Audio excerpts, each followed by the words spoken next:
This episode is brought to you by Vital Farms.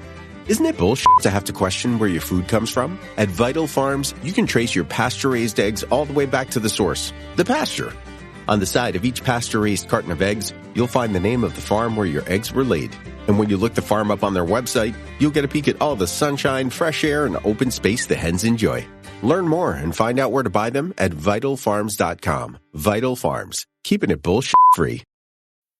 This episode is brought to you by Carnegie Mellon's Tepper School of Business. Want to advance your career or switch fields? An MBA from Carnegie Mellon's Tepper School of Business can help.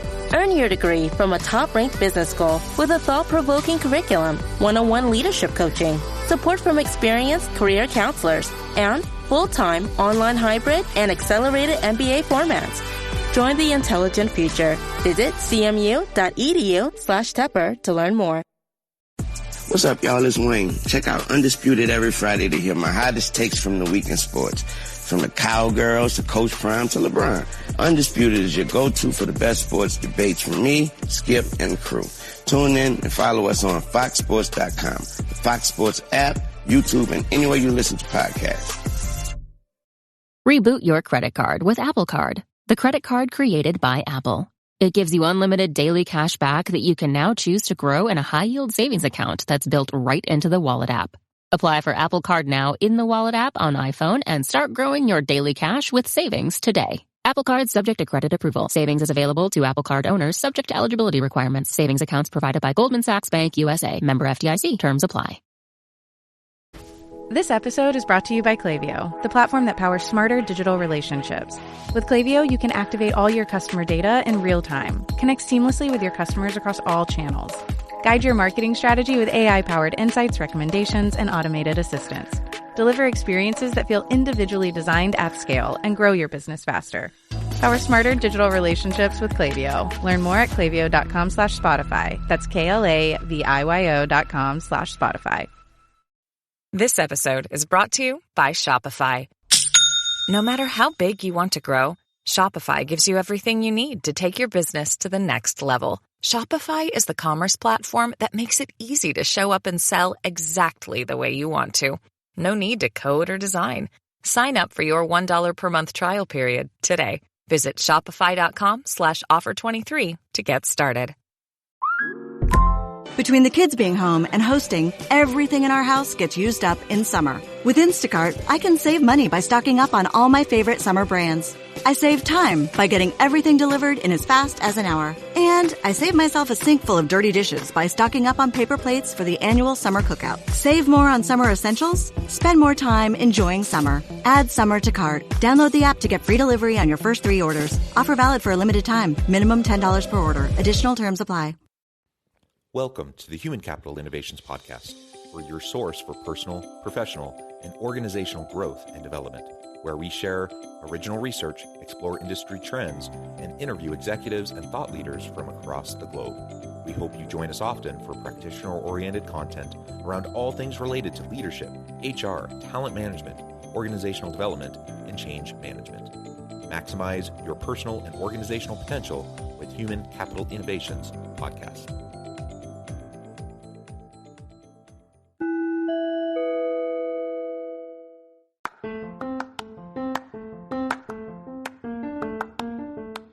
If you enjoy the Human Capital Innovations Podcast, enjoy ad-free listening by going to the Patreon page, and please consider contributing even at the producer or sponsorship level. And please leave a review. Thank you for your support.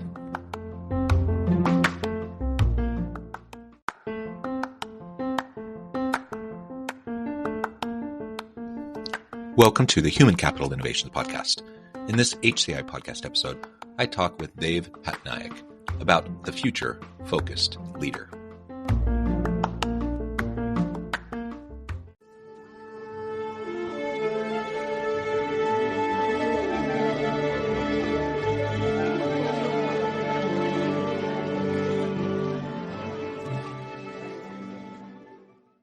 Dave Patnaik, welcome to the Human Capital Innovations Podcast. Thanks for having me, John. It's glad to be here. Yeah, it's a pleasure to be with you. We've been preparing for this one for a while. You're joining us from California. I'm south of Salt Lake City in Utah. And today we're going to be talking about the future-focused leader. I love that. I love everything about thinking, or trying to look around the corners and understanding what the future of work is going to need from our leaders, and as organizations adapt and change over time. This is what we're going to be exploring together today. As we get started, I wanted to share Dave's bio with everybody. Dave Patnaik is the CEO of Jump Associates, the leading independent strategy and innovation firm. He's a board member of Conscious Capitalism. Dave has been a trusted advisor to CEOs at some of the world's most admired companies, including Starbucks, Target, Nike, Universal, and Virgin.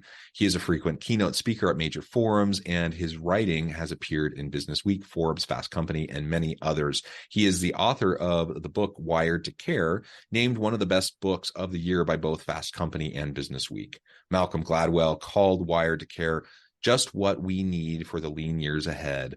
When not at Jump, he also is an adjunct professor at Stanford University, where he teaches social science methods to MBA and design students. What a fantastic background. A pleasure to have you. Anything else you would like to share with me or my audience by way of your background before we dive on in? No, we talked about Jump, right? Yeah. We talked about Stanford. Yeah. Right. And we talked about Wired to Care. Yeah, let's go. All right, let's go. Let's do it.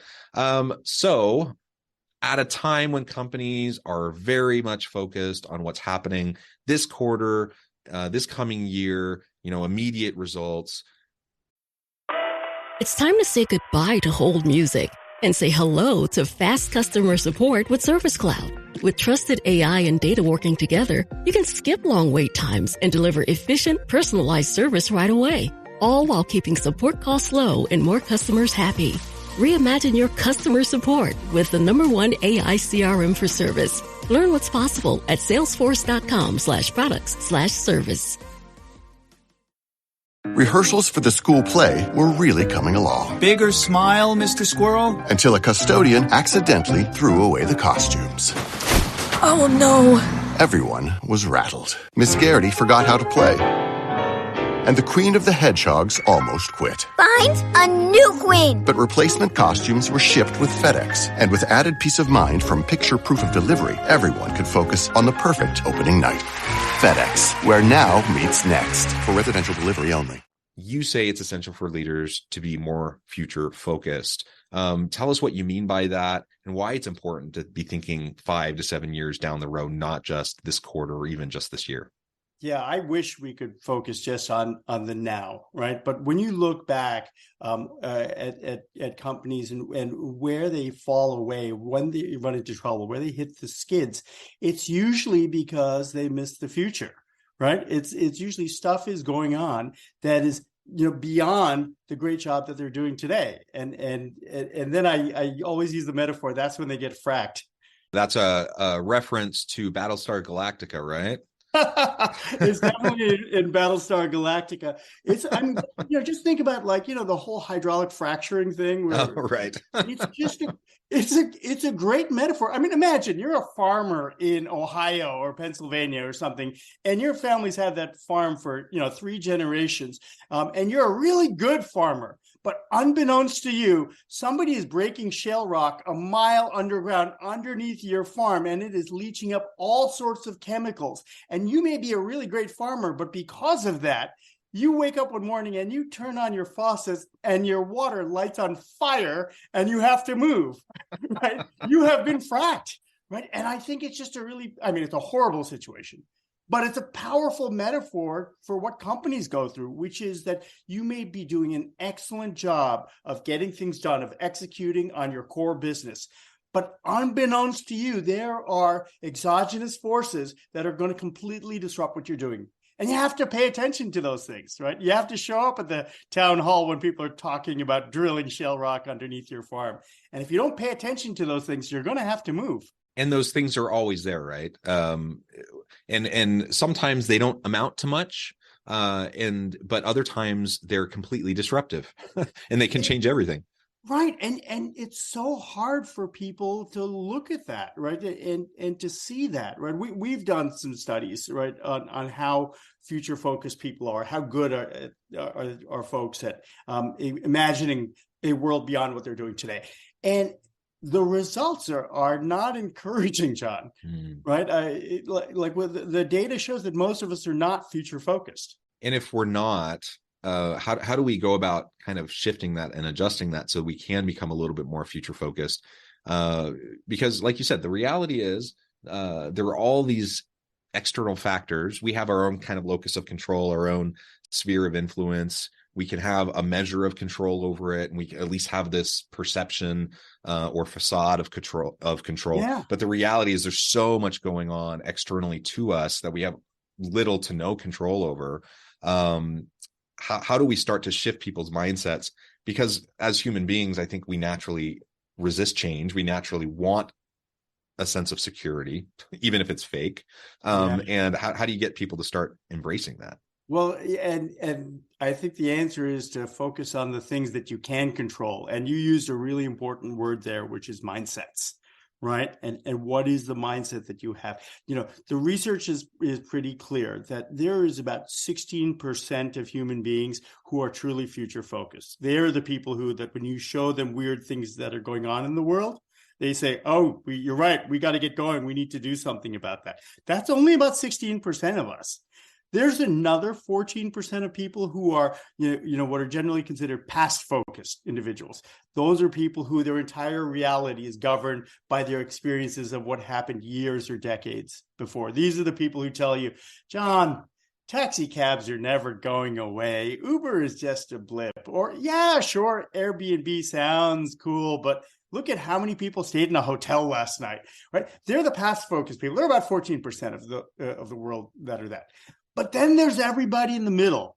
There's the big middle of the bell curve. And there's 70% of the world that are completely present focused, right? They don't think about the future. They don't think about the past. We're most of us, and we're mired in the present.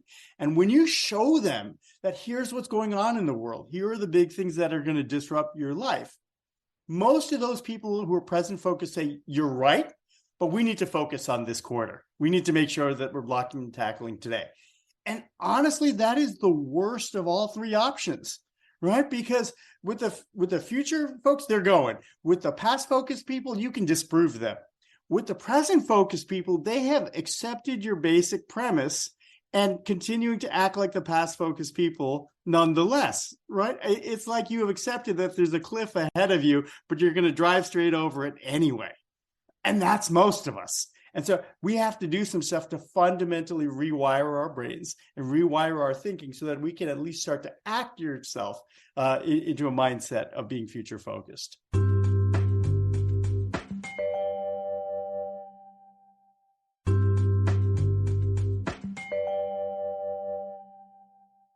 Yeah. So how do we disrupt that? Because unless we can disrupt that status quo so we can start to shift those mindsets, we're going to be locked into kind of our preconditioned wiring, right? And socialization and norms that we've embraced over time. So those rough percentages that you laid out, I mean, it's good to know that. It's also a little discouraging.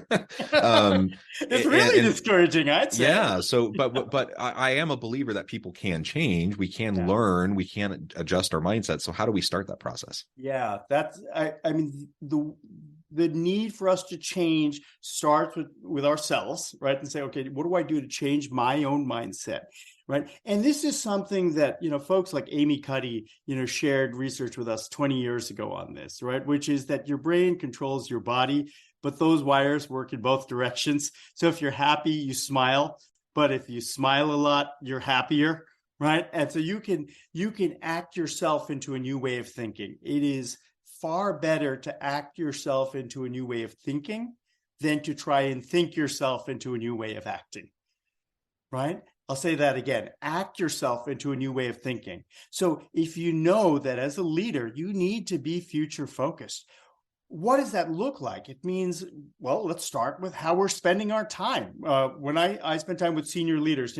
chief growth officers, chief strategy officers, right? One of the first things we'll do is say, okay, well, let's just go through your Outlook calendar, and starting next week after every meeting, not before, after a meeting, I just want you to color code it 3 different colors, right? And you can, just choose, like, if it was a past focused conversation, code it blue, right? And if it was a present focused conversation, code it orange, right? And if it's a future focused conversation, code it green, right? and just start to notice. It's a little bit like if you wanted to, lose weight and get in shape, one of the first things you should start doing is looking at your diet. And the first thing you might want to do about that is start noticing what you're eating. In that same way, start noticing the kind of conversations that you're having. How much time are you spending justifying why things went well or didn't go well last quarter versus figuring out what's going on right now, this quarter or next quarter, because that's all the present, versus really thinking about where you're going to be in 5 years, in 7 years. And I'm wondering how you see this connecting with, there's all this talk around mindfulness and being present in the moment, right? Mm-hmm. And so you talked about people who have a kind of a past orientation, a present orientation, a future orientation. How would you map the kind of the mindfulness conversation around this future orientation as we are leading organizations to prepare for the future? Yeah, that is a really important distinction, right? Which is that when I say that we shouldn't be present focused, I'm not saying that we shouldn't be present in the way that we talk about, being mindful or being aware, right? Or bringing your attention to the now. That you should definitely do. That word present can be a little squirrely because present can mean this planning horizon. Present can mean in the moment while I'm talking to you right now, bringing my attention. Present can also mean a wonderful gift, right? But so I want you to be, I want you to be aware of what's going on. I want you to be mindful and bringing your attention to the now. But I also want you to be aware of how your brain is thinking about what is possible just around the corner. If you had asked me in February of 2020, right? If you said, Dave, what are the odds that in about 6 weeks' time, 3.5 billion people, somewhere in the 40% of the human species is going to be under voluntary house arrest? I would have told you were nuts, right? Because I looked around and that just seemed unbelievable. Now, I have, friends of mine and companies who we work with who were already on the phone at that point, calling, the folks in China and trying to figure out what was going on and already moving ahead of the rest of us in that way, right?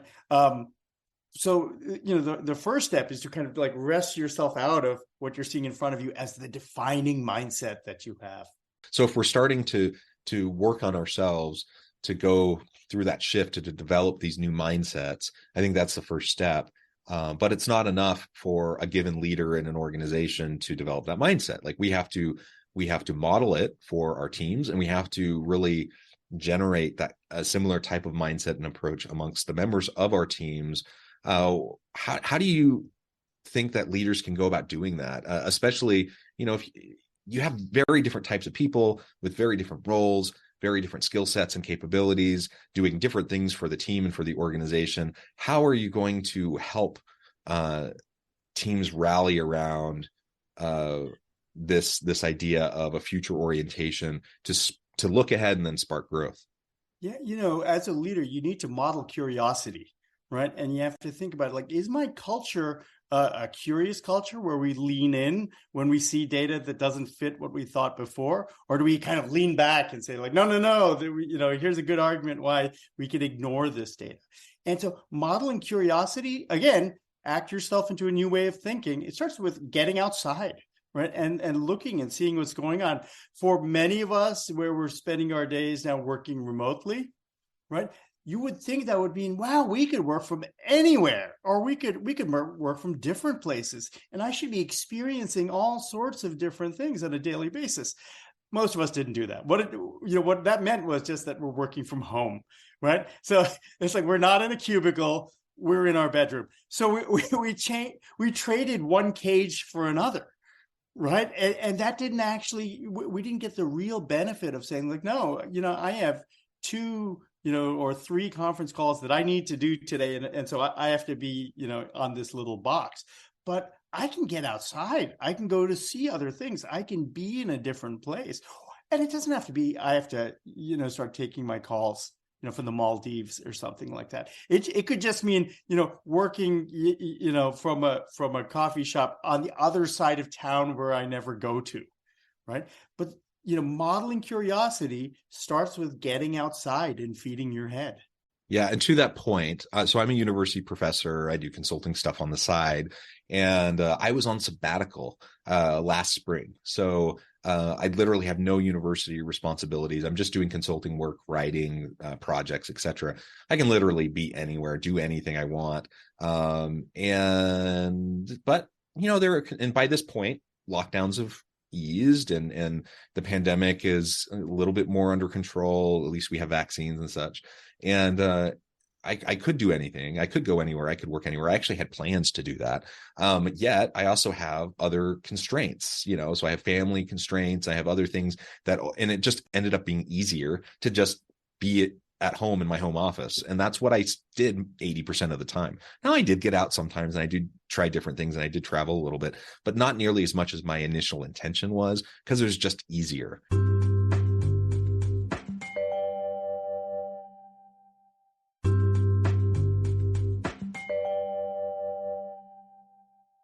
And to your point, when the pandemic first hit, I don't know if you remember seeing this. I'm trying to remember the specific locations, but there were really hard hit locations around the world that were actually trying to get people to go there, to move there. They were going to pay you money to come move there and work remotely from that location. And I remember turning to my wife and saying, why not? Like the kids are all doing online school, that we could be anywhere. We're working online. We could be anywhere. Why not? Let's go there. That'd be an adventure. That'd be fun. And ultimately we talked about it a little bit. It was kind of fun to think about. And then we just kind of hunkered down and just did our normal thing and just everyone was at home, right? To your point.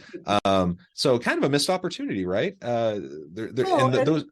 And we can all be hard on ourselves about those things. We didn't pick up and move everybody to Burkina Faso for our sabbatical. But that just ends up making you feel bad about yourself, right? And I don't want us to do that. I'd rather just say, okay, what's a little change that we could do to feed our head?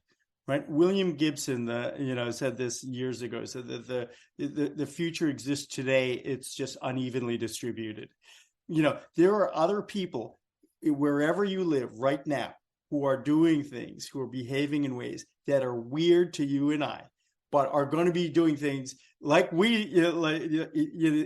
we will also do in just a few years. Go out and spend time with them, right? And it can be even little things like, let's take the most boring, banal thing, right? Which is, pickleball. I had never heard of pickleball 10 years ago.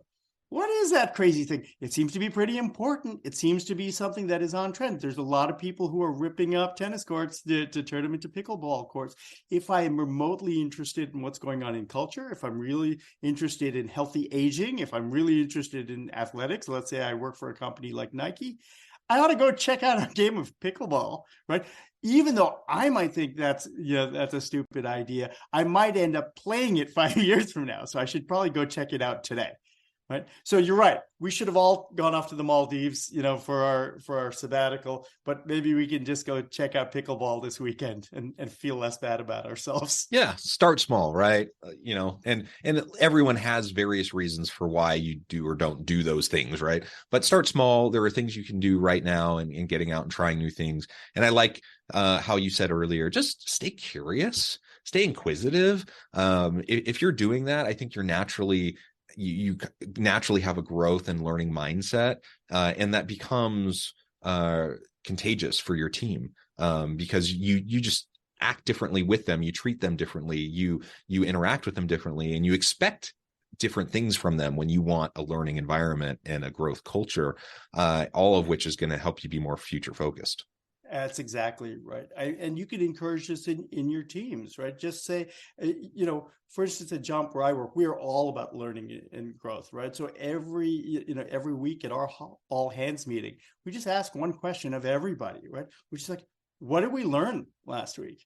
Right. And some of it is, here's what we learned on a project that we're doing and how we could do a project better. But sometimes it's like, I saw the most crazy show and here's what it's all about. Right. That's how I learned about Squid Games, the first time. Or I saw a really interesting exhibit this weekend. Here's what it was. Or I read this really interesting article. Right. But constantly feeding your head of what's out there is a great practice for yourself personally as the leader. But it's also something that you can start to engender in your culture just by asking the question on a regular basis. This has just been a really great conversation. I know at the time I'm going to have to let you go here in a few more minutes. But before we wrap things up for today, I just wanted to give you a chance to share with the audience how they can connect with you, find out more about your work, the cool things that you're speaking about and writing about, and then give us the final word on the topic for today. Yeah, the best place to go is to jumpassociates.com, just because, we're trying to put up as much information, useful stuff that you can have and just take away and put to use for yourself. Also, reach out to me on LinkedIn, and I'm happy to share, because we share a lot of information that way. We're all about learning and growth, so we want to make sure that everyone else around us is getting helpful advice on that too. Excellent. Dave, this has just been a really great conversation. I hope that we can strive to develop these mindsets, that we can be more future oriented in our approach as we're leading our teams and fostering that kind of an inspiring environment where everyone wants to continually stretch the limits of their capabilities and their understanding and lean into the messiness and the tensions of this shifting world that we're in. There's just so much out there that we don't know, which some people find kind of soul crushing and frustrating. I find it exciting and inspiring. The old cliche, the more I learn, the more I realize I don't know. I actually love that, because it just means the world is there waiting for me to discover it. And there's so much more for me to learn. Yeah. Life is short. Work is hard. And the most precious thing you have, the most precious resource, is your time. And just start to think a little bit. Are you spending time justifying the past? Are you spending time arguing or managing the present? Are you spending time building the future? Wonderful. I encourage everyone to reach out, get connected with Dave. And as always, I hope everyone can stay healthy and safe, that you can find meaning and purpose at work each and every day. And I hope you all have a great week.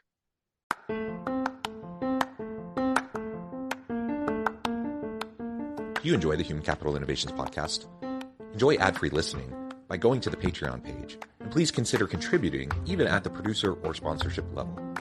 And please leave a review. Thank you for your support.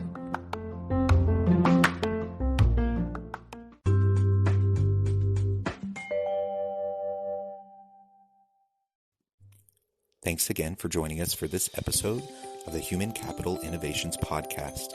I hope you stay healthy and safe and that you have a great week.